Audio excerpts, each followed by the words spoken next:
पाकिस्तान की इक़्तिसादी सूरत हाल ये सब के लिए वजह तशवीश है, लेकिन इसका हल किसके पास है ये अभी तक क्लियर आंसर नहीं है। पिछले 2 रोज़ के अंदर 2 गैर मामूली किस्म की मीटिंग्स हुई हैं। एक मीटिंग हुई हफ्ते वाले रोज़ कराची के अंदर और दूसरी मीटिंग हुई इतवार वाले रोज़ लाहौर के अंदर। कराची वाली मीटिंग और लाहौर वाली मीटिंग दोनों के अंदर जो बिज़नेस लीडर्स हैं, जो मुख्तलिफ़ एसोसिएशन को रिप्रेजेंट करते हैं या अपने अपने शोबा ज़िंदगी के अंदर बहुत कामयाब कारोबारी हजरात हैं, वो बड़ी तादाद में कुछ 40-50 के करीब कराची में मौजूद थे और काफ़ी तादाद में लाहौर में मौजूद थे। और इस मीटिंग को चेयर कौन कर रहा था? इस मीटिंग को चेयर कर रहे थे पाकिस्तान के army chief general Asim Munir. और जनरल आसिम मुनीर से वैसे तो माजी में भी बेशुमार जो आर्मी चीफ़ थे वो बिज़नेस कम्युनिटी से इंटरेक्ट करते रहे। कभी नैब के हवाले से तशवीश आती थी, कभी पाकिस्तान की इक़्तिसादी सूरत हाल के हवाले से तशवीश आती थी, तो बराह रास्त आर्मी चीफ़ इंटरेक्ट करते थे ताकि इस कंसर्न को, लोगों के तहफ़्फ़ुज़ात को एड्रेस कर सकें और इन मामलात को सुधार सकें जहाँ पर कारोबारी शख्सियात किसी तशवीश का शिकार होती हैं। लेकिन इस वक्त सूरत हाल बहुत खौफनाक है। एक्सप्लोसिव सिचुएशन जिसे कहते हैं कि इकॉनमी के तबाह होने का डर है इन तमाम कारोबारी लोगों को।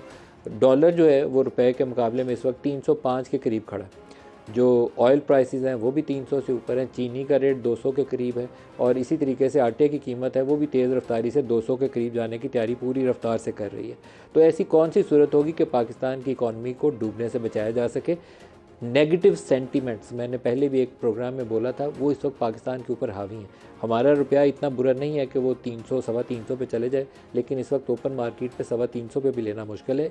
ये नेगेटिव सेंटीमेंट्स का असर है। अफ़गानिस्तान हमारे मुकाबले में 80 रुपये के करीब बेच रहा है डॉलर के मुकाबले में उनका एक्सचेंज रेट, और हम खड़े हैं 325 के ऊपर। आर्मी चीफ़ ने जब मुलाकात की कराची में और लाहौर में, तो उन्होंने कुछ नुकात को हाईलाइट किया जो मैं प्रोग्राम के आगाज़ में चाहूँगा कि उनको बता के फिर आगे चलें। उन्होंने जो मुख्तलिफ़ इशूज़ बताए और इकॉनमी को बचाने के लिए जो उनके पास हिकमत अमली है उसको हाईलाइट किया। तो एक उन्होंने कहा कि करप्शन को किसी सूरत बर्दाश्त नहीं किया जाएगा। मैं आगे जाके इसको एलेबोरेट करूँगा क्योंकि ये करप्शन वाले इशू के ऊपर और ख़ास तौर पर पोलिटिकल करप्शन और जो हुकूमतों के मुख्तलिफ़ हुकूमतों के अदवार के दौरान करप्शन है, इसको उन्होंने हाईलाइट किया है। करप्शन करने वालों को हरगिज़ बर्दाश्त नहीं किया जाएगा। आर्मी की इंटेंट उन्होंने शो की कि हम ये जो करप्ट माफिया है इसके पीछे जाएंगे।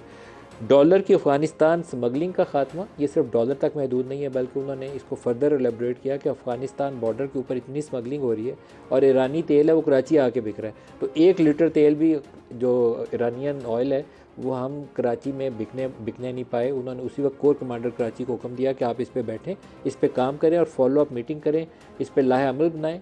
ज़ीरो जो स्मगलिंग है उसको ज़ीरो पे लेकर आना है। ना तेल आएगा, ना अफ़गानिस्तान के रास्ते स्मगलिंग होगी, ना डॉलर अफ़गानिस्तान जाएगा। अरब ममालिक से जल्द भारी सरमायाकारी लाएंगे। ये इस चीज़ को उन्होंने इस तरीके से एक्सप्लेन किया है कि 25 अरब डॉलर, उन्होंने कहा मोहम्मद बिन सलमान से उनकी मुलाकातें हुई हैं।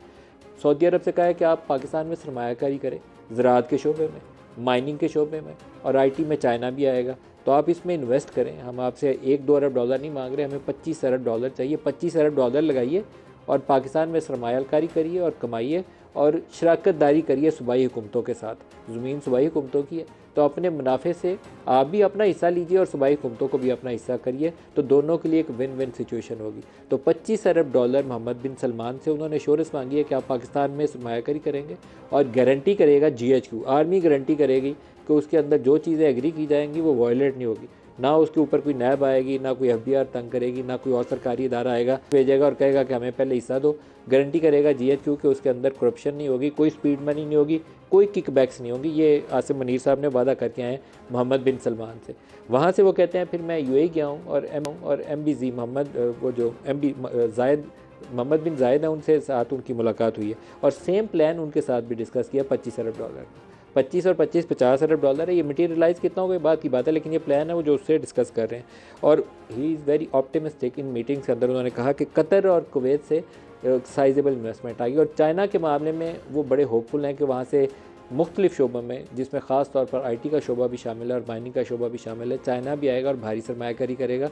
और यूँ उनका प्लान ये है कि हम एक पाकिस्तान के अंदर ऐसी सिचुएशन क्रिएट करने में कामयाब हो जाए with the help of private sector. इसीलिए उन्होंने बिज़नेस लीडर्स को बुलवाया था कि हम एक ऐसी सिचुएशन पैदा करने में कामयाब हो जाएं कि IMF का ये जो प्रोग्राम है इसके बाद हमें बार बार IMF के दरवाजे के आगे खड़ा होकर हाथ जोड़ने ना पड़े और इसके बगैर हम अपने पाँव पे खड़े हो जाएं। जो लफ्ज़ उन्होंने मीटिंग में मुझे मुख्तलिफ़ लोगों से मैंने इस पर फ़ीडबैक लिया तो उन्होंने बताया कि IMF program is killing Pakistan, हमारे पास सांस लेने की गुंजाइश नहीं है, तो हमें इससे निकलना है, खुद अपने पाँव पे खड़ा होना है। ये मैं अल्फाज कोट एंड कोट बोल रहा हूँ कि IMF program is killing Pakistan, कि गुंजाइश नहीं है, हर चीज़ के ऊपर उनकी शर्त है कि ये करोगे तो ये पैसे देंगे, तो हमें इसके बगैर अपने पाँव के ऊपर खड़ा होना है।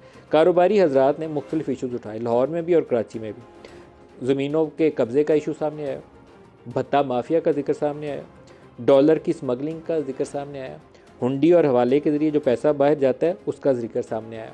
तो जब ये सारी शिकायतें हो रही थी तो कराची वाली मीटिंग के अंदर उन्होंने कहा, ओ आप कराची वाले सिस्टम की बात कर रहे हैं, तो ये जो करप्ट माफिया है इसके हम पीछे जाएंगे। कराची वाला सिस्टम ऑफ करप्शन और भत्ता और ज़मीनों पर कब्जे का, तो उन्होंने कहा कि हम इस करप्ट सिस्टम के पीछे जाएंगे और इसका ख़ात्मा करेंगे। लाहौर वाली मीटिंग के अंदर भी उन्होंने ये चीज़ें करप्शन के ख़िलाफ़ कार्रवाइयों को दोहराया और कहा कि ये जो डॉलर स्मगलिंग है और ये जो हुंडी और हवाला के ज़रिए पैसा जा रहा है, इसके पीछे फ़ौज जाएगी और ज़ीरो टॉलरेंस होगी, किसी को इस पर छोड़ेंगे नहीं। कुछ इंटरेस्टिंग कमेंट्स हैं जो मैं आपको यहाँ बताने चाहूँगा। दोनों मीटिंग में उन्होंने कहा तीनों सियासी जमातों के मतलब, ये सिर्फ PTI तक महदूद कमेंट्स नहीं थे, मैं इसको बड़ा केयरफुली आप तक पहुँचा रहा हूँ। उन्होंने कहा कि तीनों सियासी जमातों के अंदर करप्ट अनासर है, तीनों बड़ी सियासी जमातों के अंदर बदअनवान या करप्ट अनासर हैं जो पाकिस्तान से ज़्यादा अपने ज़ाती मफादात के लिए काम कर रहे हैं। बाज़ सियासतदानों का उन्होंने मीटिंग में कुछ एक का नाम भी लिया, जिसमें मेरी इतलात के मुताबिक जो मैं अभी तक इकट्ठे कर पाया हूँ कि उन्होंने असद कैसर का नाम लिया, परवेज़ खटक का नाम लिया, महमूद खान का नाम लिया, इमरान इस्माइल का नाम लिया। उन्होंने कहा कल क्या थे और आज कहाँ खड़े। तो उन्होंने कहा कि हम सबूतों के साथ और बड़ा तगड़ा हाथ डालेंगे करप्शन के लिए, स्मगलिंग के ख़ात्मे के लिए और हर उस दहशत गर्द के ख़ात्मे के लिए जो पाकिस्तानी बच्चों का खून बहा रहा है। ये सबसे पावरफुल स्टेटमेंट थी। उन्होंने कहा कि कोई ऐसा दहशत गर्द पाकिस्तानी सरजमीन पे सांस नहीं लेने पाएगा जो पाकिस्तानी बच्चों के खून बहाने में मुलव्वस है, फ़ौज के जो सिपाहियों की शहादत में मुलव्वस है। पाकिस्तानी सरजमीन से उसका मुकम्मल ख़ात्मा किया जाएगा। और एक और जो स्टेटमेंट थी वो भी मेरे ख्याल में हेडलाइन बनने के काबिल स्टेटमेंट है।